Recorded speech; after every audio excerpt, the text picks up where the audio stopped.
Hi friends, welcomes to Geetha's kitchen. ఈరోజు ఇంట్లోనే టమాటా సాస్ని ఎలా సింపుల్గా చేసేయచ్చో ఈ వీడియోలో చూసేద్దాం. ముందుగా అరకిలో టొమాటోస్ని తీసుకుని వాటిని చిన్న చిన్న ముక్కలుగా కట్ చేసి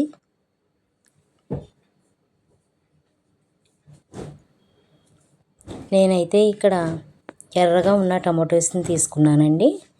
ఇవైతే మనకి సాస్ని బాగా కలర్ఫుల్గా చేస్తాయి.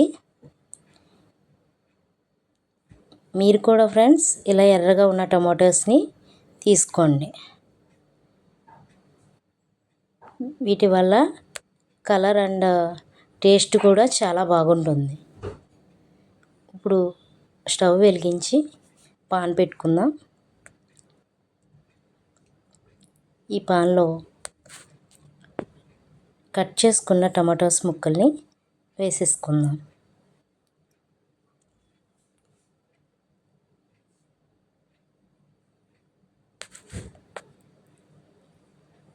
దానిలో చెక్క, 6 మిరియాలు, 6 మిరియాల గింజలు వేసుకుందామండి.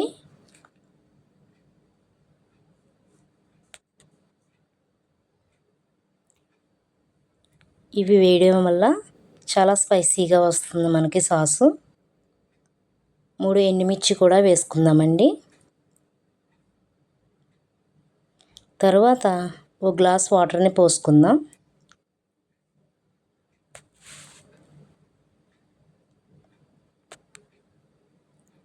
వీటిని మెత్తగా ఉడికించుకుందామండి. ఇవి బాగా మెత్తగా ఉడికేలాగా కాసేపు ఒక 2 మినిట్స్ మూతని పెట్టేద్దాం.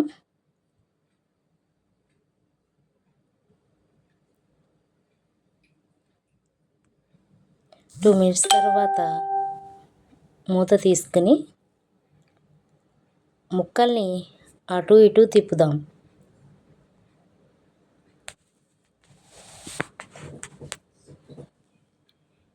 ఇవి కొంచెం ఉడికాక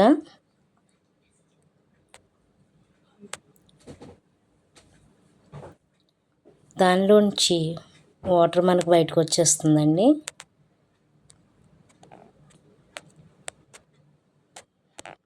మళ్ళీ 2 మినిట్స్ మూత పెట్టుకుని బాగా ఉడకనిద్దాం. ఇలా ఉడికిన దాన్ని మిక్సీ జార్లో వేసి మెత్తగా గ్రైండ్ చేసుకుందాం. ఈ మిశ్రమాన్ని స్ట్రెయినర్ లేదా నేనైతే జల్లెడలో తీసుకున్నానండి. దాని నుంచి గుజ్జు సెపరేట్ తీసుకున్నాను. ఇలా చేయడం వల్ల గింజలు వంటివి సెపరేట్ అయిపోతాయండి.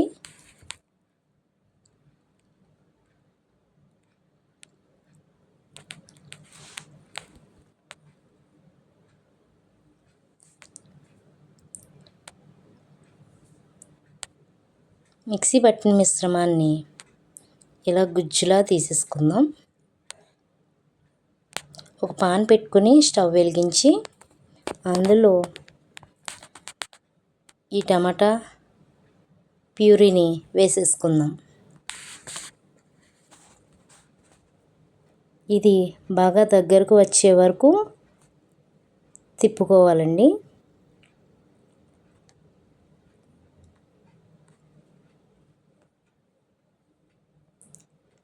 అది కన్సిస్టెన్సీ బాగా దగ్గర పడే వరకు అడుగంటకుండా తిప్పుకుంటూ ఉండాలి.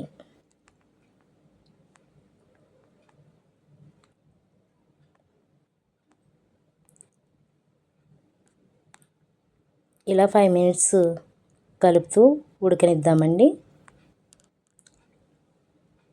అందులో కొంచెం సాల్టు, ఒక 5 టీ స్పూన్స్ చక్కెర వేసుకుందామండి.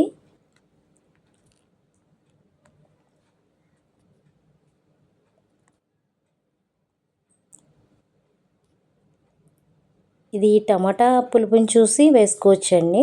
టమాటాలు పుల్లగా ఉంటే చక్కెర తక్కువ పడుతుంది.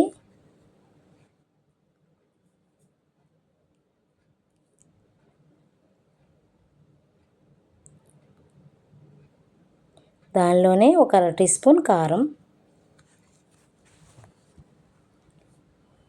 ఇవన్నీ వేసి ఒక 7 నిమిషాల పాటు ఉడికిద్దామండి.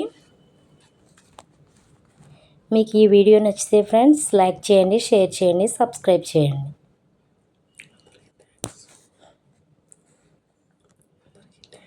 అందరికీ థ్యాంక్స్ అండి, ధన్యవాదాలు. నన్ను ఎంకరేజ్ చేస్తున్న వాళ్ళందరికీ. చూశారు కదండి, ఈ మిశ్రమం బాగా దగ్గర పడింది. ఇది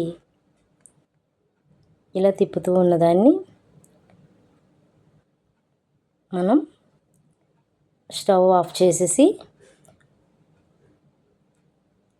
బాగా దగ్గర పడిపోయిందండి. ఇది బాగా ఉడికింది. ఇది బాగా చల్లారాక ఒక బౌల్లోకి తీసేసుకుందాం. చూసారా ఫ్రెండ్స్, ఎంత సాఫ్ట్గా